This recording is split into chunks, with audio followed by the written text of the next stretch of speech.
So what's up mga ka-onage, welcome back to my YouTube channel. For today's video ay magpapalit tayo ng handle grip sa ating Honda Click.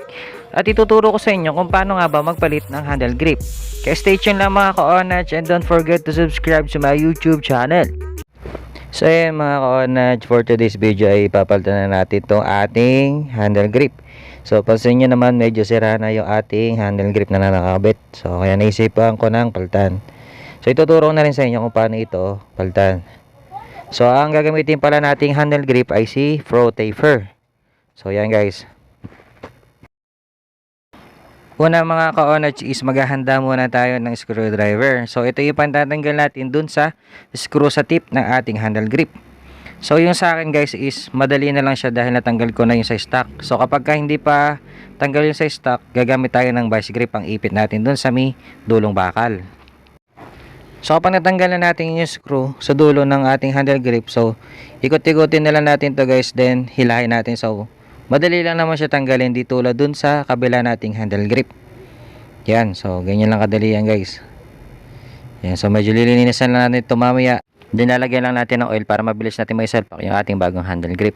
So yan mga ka-onage, lipat naman tayo dito sa ating kabilang handle grip. So dito sa ating silinyador. So ito guys, kailangan nating sirain dahil hindi naman na natin ito mahugot.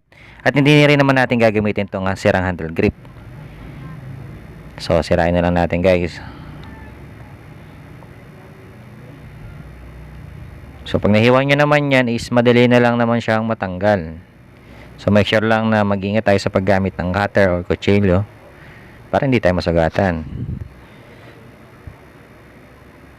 So yan, pansin nyo naman guys, may sira na yung ating unang handle grip na kinabit. So dito pala guys is kailangan nating linisin, then kukudkurin natin yung dulo. Yan yung dulo na yan, na matalas na yan, dahil yun yung nagpahirap sa atin noong una kaya nasira yung ating kinabit na handle grip. So yan, pakita ko na lang guys. Yan, pupudpurin natin yan para maipasok natin yung ating handle grip. So mga ka-onage, sa pagpudpud pala nito is gumamit lang ako ng kutsilyo. Then mamaya is lilihain ko na lang siya para mas makinis siya, para mas madali natin may pasok yung ating handle grip.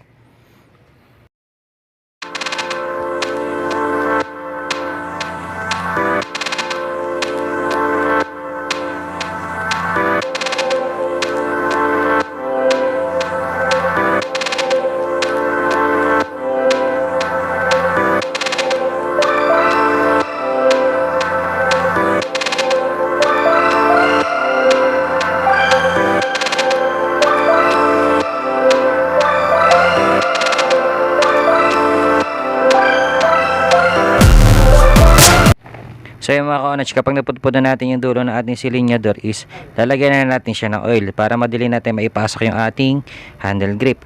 So make sure nyo lang na sakto na yung butas nya. Kasi pag hindi siya sakto is napakahirap po niya ipasok. Then pati yung loob is lalagyan din natin ng oil para madali po siya maisalpak mamaya.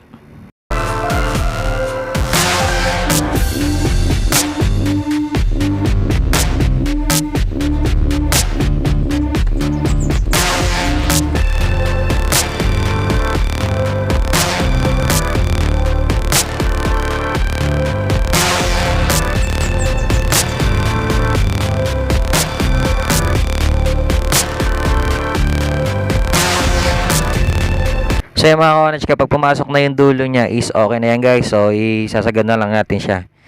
So sa pagsagad pala nito is pwede naman natin siyang i-press hanggang umabot siya sa dulo, hindi na natin siya iikot-ikot. So ang technique pala dito is pupukpukin natin yan. So pag hindi nyo kasi pinukpok, mahirap po siya isagad sa dulo. So yan po yung technique natin dyan. Kailangan lang natin pukpukin. So testing nyo lang kung kumakapit ba o hindi. So yung mga ka-onage, make sure lang natin na tama yung alay niya.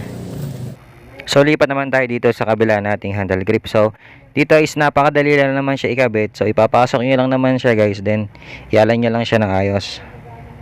Yun, ganoon lang siya kadali. So para makita nyo kung gaano siya kaganda, gagawa natin siya ng montage. So let's start.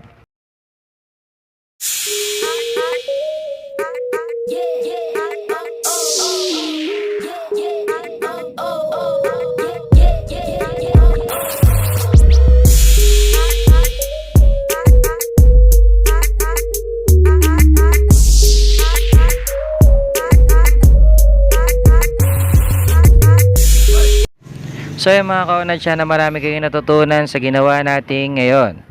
So kung hindi ka pa nakasubscribe, subscribe na, and don't forget to click the notification bell para ma-update kayo sa mga bago ko pang i-upload na tutorial. Salamat po.